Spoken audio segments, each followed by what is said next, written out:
Noticias TVC, y en esta tarde saludo a Jorge Alberto Roa, licenciado en Políticas Públicas del Centro de Investigación y Docencia Económica. Jorge, muy buena tarde, ¿cómo estás? ¿Qué tal, Adán? ¿Cómo estás? Muchas gracias por la invitación. Un saludo a ti y a todo tu auditorio. Pues hablar de la violencia política en el país. Parece que desde la Revolución Mexicana este país no se aplaca entre la violencia entre los políticos, o hubo un momento en el que se calmaron las cosas y nuevamente está regresando. Sí, es correcto. De entrada tú ya lo mencionabas antes y es algo con lo que se ha compaginado. Estamos ante las elecciones más grandes de la historia en México. Prácticamente el próximo 6 de junio se van a elegir a nivel federal 300 diputaciones de mayoría relativa y 200 de representación proporcional. Estamos hablando que están en juego 15 gobernaturas, 30 congresos locales y ayuntamientos, regidurías, sindicaturas y juntas municipales. Prácticamente estamos hablando de un reacomodo de la fuerza política en el país. Entonces, en este sentido, como tú ya lo has mencionado, prácticamente es increíble que la violencia se levante a partir de este nuevo proceso electoral, porque estamos hablando que van a ejercer su voto 92.4 millones de personas. Entonces, esta etapa crítica para la democracia es sumamente atractiva para los grupos criminales. ¿A qué me refiero con esto? Que prácticamente los grupos criminales ven esto como una oportunidad para instaurar su poder a través de la cooptación de candidatos.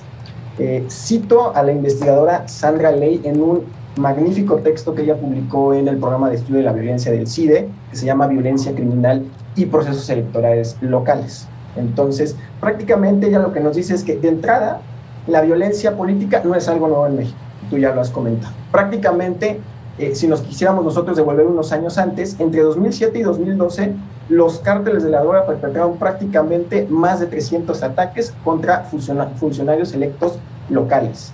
Y también, de acuerdo con el doctor Víctor Hernández, en el proceso electoral de hace 3 años, 2017-2018, estamos hablando que fueron asesinados, sin contar otro tipo de extorsión o secuestro de candidatos, más de 40 personas.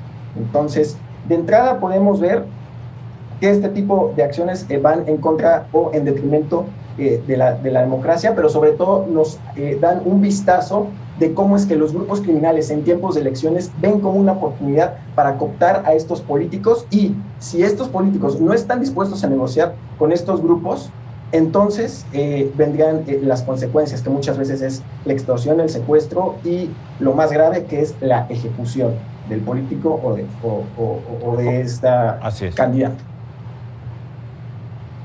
Oye, Jorge, ¿crees que entonces el crimen organizado está jugando un papel importante en el proceso electoral? Y cuando digo importante, ¿quiere decir que está participando también?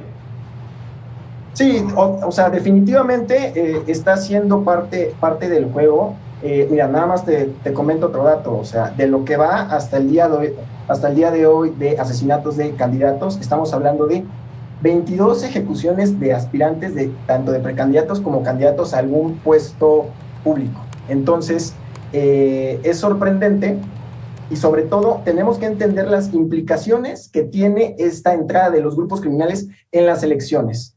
De acuerdo con el doctor Aldo Ponce, encuentra que la violencia criminal en México tiene un efecto negativo sobre la competitividad local, ya en términos académicos. ¿Esto qué quiere decir?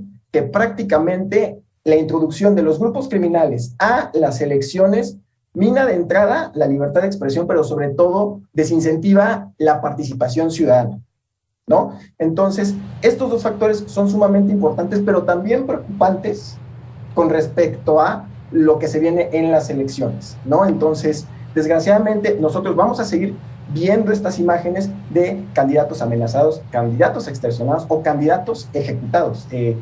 Muy sonado el caso de este candidato independiente al municipio de Dolores Hidalgo, en Guanajuato, que prácticamente al no, así como él le cuenta, al no dar pie a estos acercamientos que hacen los grupos criminales, entonces van en contra de este candidato.